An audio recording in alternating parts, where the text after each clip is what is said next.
Saya hanya mau mengatakan ini kepada Anda. Kalau Anda kaya raya, Anda punya jabatan. Hello orang-orang Katolik yang sekarang ikut misa. Kalau Anda punya jabatan. Kalau Anda punya kekayaan, siapapun Anda. Siapapun Anda. Orang-orang Katolik yang sekarang punya jabatan. Jangan memanfaatkan jabatan itu, kekayaan itu. Justru untuk menjauh dari Tuhan. Tetapi justru untuk semakin mendekat dengan Tuhan. Kenapa kita tidak belajar dari guru kita Tuhan Yesus Kristus? Aku datang untuk melayani dan bukan dilayani. Amin saudaraku. Terus berjuang. Terus berjuang dan tekad keras. Tuhan, seberapapun besar harta yang kumiliki, itu adalah titipan dari Engkau. Dan aku siap mempergunakannya untuk kemuliaan-Mu. Berjuanglah saudaraku. Amin. Berkah dalam. Oh gembira hatiku, haleluya, waktu mendengar kita menuju Allah.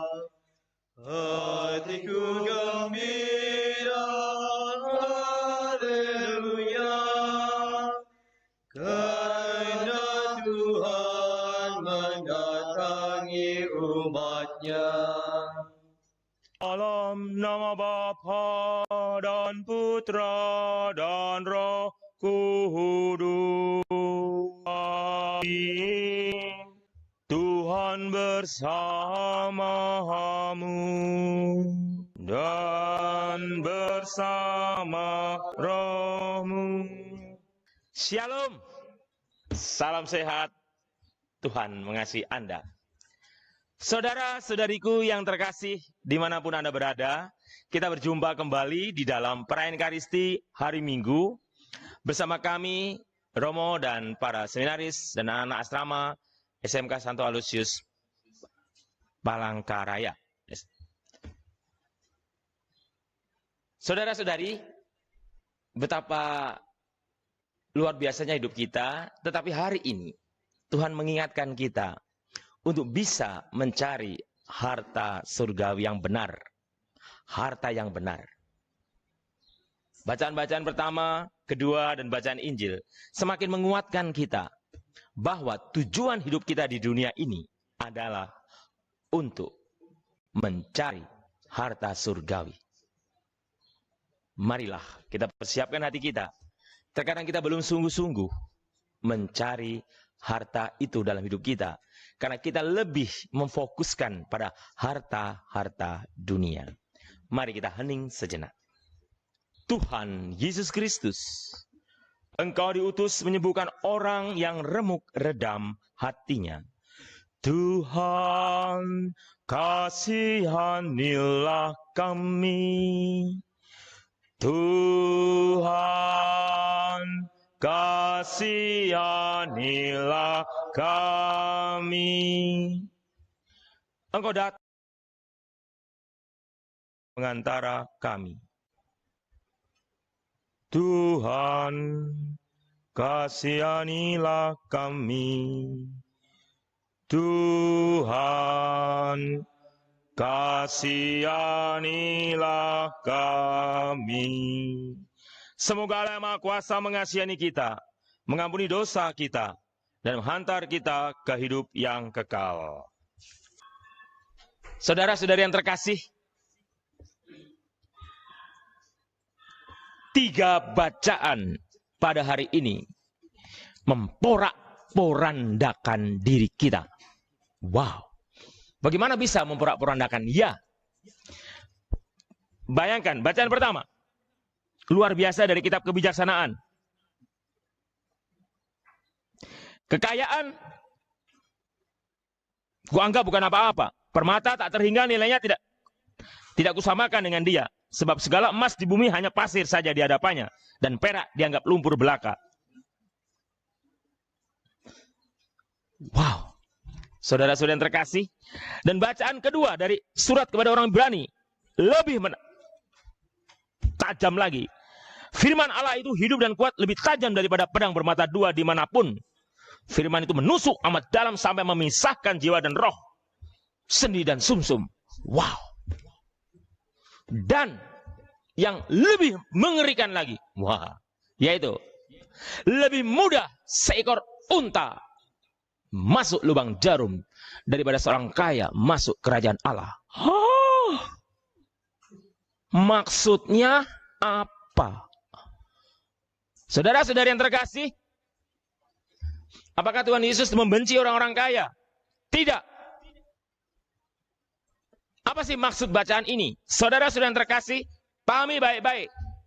Yang dimaksud oleh Tuhan Yesus adalah bukan harta kekayaan itu sendiri, tetapi cara pandang, cara melihat, cara memiliki harta itu.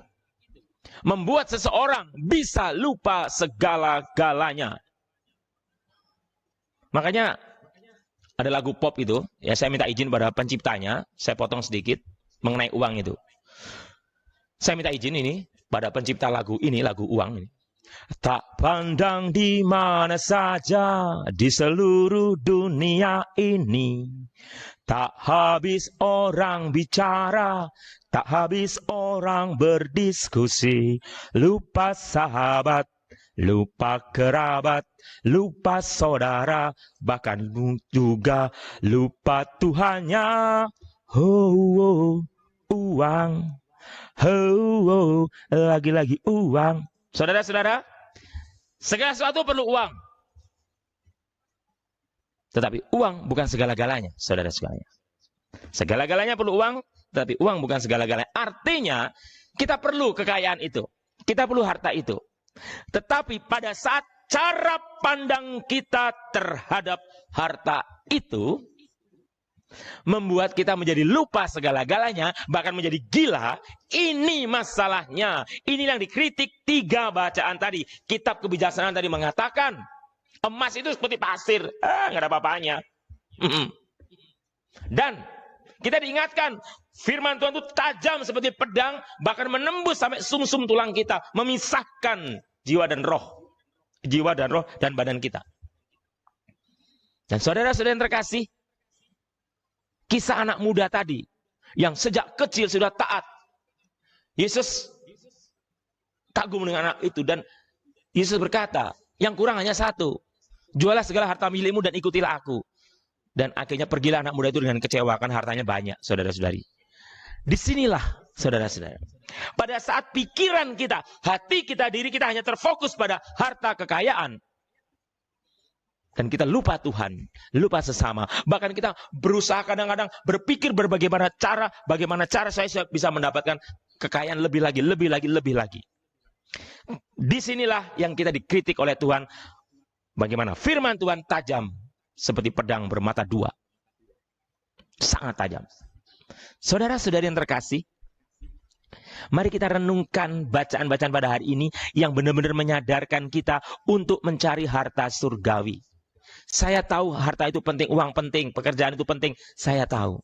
Tetapi pekerjaan, uang, kemuliaan, kekayaan Anda, properti Anda, jangan menjerat diri Anda sehingga Anda menjadi stres. Kalau hilang menjadi stres dan lain sebagainya. Kita belajar dari Ayub. Aku datang ke dunia tidak membawa apa-apa, dan aku kembali ke Tuhan tidak membawa apa-apa. Saudara-saudari, betapa indahnya kalau kita menyadari hidup ini cuma sementara, hidup itu cuma mampir minum. Bahasa Jawanya, urip iku ming mampir ngombe. Kita disadarkan. Untuk apa? Untuk tahu yang harus diutamakan, yaitu apa? Kemuliaan Tuhan. Kemuliaan Tuhan. Saudara-saudari, saya tahu tidak mudah. Mungkin Anda berpikir Romo teori itu, ya saya mungkin Anda menghakimi saya teori begini, dalam praktek beda. Saya tahu, saudara-saudari. Bukan saya sok tahu, iya saya mengerti. Uang itu penting, harta itu penting. Properti Anda itu penting, kekayaan Anda itu penting. Hello, saya tahu saudara-saudari. Tapi saya sangat lebih tahu. Itu kalau kita mati kita tidak bawa. Tidak bawa. Ini stola saya yang saya pakai sudah mengantarkan banyak nyawa ke kuburan, saudara-saudara. Tidak ada yang mati itu membawa Ferrarinya, handphone terbarunya, dan lain sebagainya. Nggak ada. Nggak ada orang yang meninggal itu mengatakan begini, nanti kalau kakek meninggal, jangan lupa motor kesayangan kakek dikubur. Jangan lupa handphone kakek dikubur, supaya kakek bisa kirim WA dari kuburan. Gile bener, saudara-saudari. Tidak pernah. Tidak pernah. Tidak ada. Lah, kemudian untuk apa kita bekerja mati-matian? Pengkhotbah mengatakan semua yang ada adalah sia-sia. Romo ini aneh. Terus kami bagaimana, Romo? Anda tidak salah bekerja. Anda tidak salah mengumpulkan harta. Yang dikritik oleh kitab suci pada hari ini adalah konsep cara pandang kita terhadap harta itu. Kita merasa itu milik kita, itu seluruhnya diri kita, seluruhnya begini. Jadi kalau harta itu hilang, kita stres. Justru kita harus punya konsep dalam pikiran bahwa saya mendapatkan ini semua dari Tuhan. Saya gunakan untuk kemuliaan Tuhan. Saya gunakan untuk kemuliaan Tuhan. Jadi janganlah harta kita menghalangi kita menuju Tuhan. Tetapi justru harta kita membuat kita bisa menuju Tuhan. Amin, saudara-saudari. Saya hanya mau mengatakan ini kepada Anda. Kalau Anda kaya raya, Anda punya jabatan. Hello orang-orang Katolik yang sekarang ikut misa. Kalau Anda punya jabatan. Kalau Anda punya kekayaan. Siapapun Anda. Siapapun Anda. Orang-orang Katolik yang sekarang punya jabatan. Jangan memanfaatkan jabatan itu, kekayaan itu. Justru untuk menjauh dari Tuhan. Tetapi justru untuk semakin mendekat dengan Tuhan. Bertanyalah pada diri Anda. Bertanyalah pada diri Anda sendiri. Jangan bertanya kepada saya, kepada orang lain. Bertanyalah, apakah aku sudah adil terhadap kasih Allah? Aku memohon berkat, Tuhan berkatilah aku. Tetapi apakah aku membagikan berkat itu? Aku menerima banyak rahmat, tetapi apakah aku membagikan rahmat itu? Aku menerima banyak anugerah, tetapi apakah aku membagikan anugerah itu? Begitu banyak orang susah, begitu banyak orang menderita. Kalau 2000 tahun yang lalu, Yesus berkata kepada kita, marilah kepadaku yang letih, lesu, dan berbeban berat. Itu 2000 tahun yang lalu. Aku akan memberikan kelegaan kepadamu. 2021 ini, hari Minggu, tanggal 10 Oktober ini, jam 8:30 lebih 2 menit. Saya berani mengatakan kepada Anda, Andalah yang harus berkata, marilah kepadaku yang letih lesu. Kepada tetangga Anda, kepada keluarga Anda, kepada sahabat Anda. Begitu banyak orang letih lesu dan berbeban berat. Begitu banyak orang memerlukan pertolongan Anda. Biarkan diri Anda dipakai oleh Roh Kudus. Untuk apa? Untuk menolong mereka. Jangan pernah berpikir saya sendiri susah. Jangan pernah berpikir saya mau menolong orang kalau saya sendiri sudah kaya. Terlambat bro, sis, opa, oma, terlambat saudara-saudari. Selama Anda masih punya waktu, punya kesempatan, punya tenaga, tolong orang yang memerlukan pertolongan. Itulah panggilan kita. Itulah artinya kita mencari harta surgawi. Saudara-saudari, inilah rahasia kehidupan. Inilah misteri ilahi. Bahwa harta yang ada di dunia ini, seperti yang dikatakan kitab kebijaksanaan dalam bacaan pertama, seperti pasir yang tak berarti.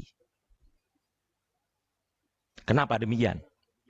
Kalau harta itu tidak kita pergunakan dengan baik, harta itu kita tidak manfaatkan dengan baik, harta itu kita tidak pakai dengan baik. Bukan masalah besar kecilnya harta itu. Tetapi bagaimana kita mempergunakannya dan kita mempergunakan untuk kemuliaan Tuhan. Saudara-saudari, mengapa setan selalu menang? Iya, selalu menang.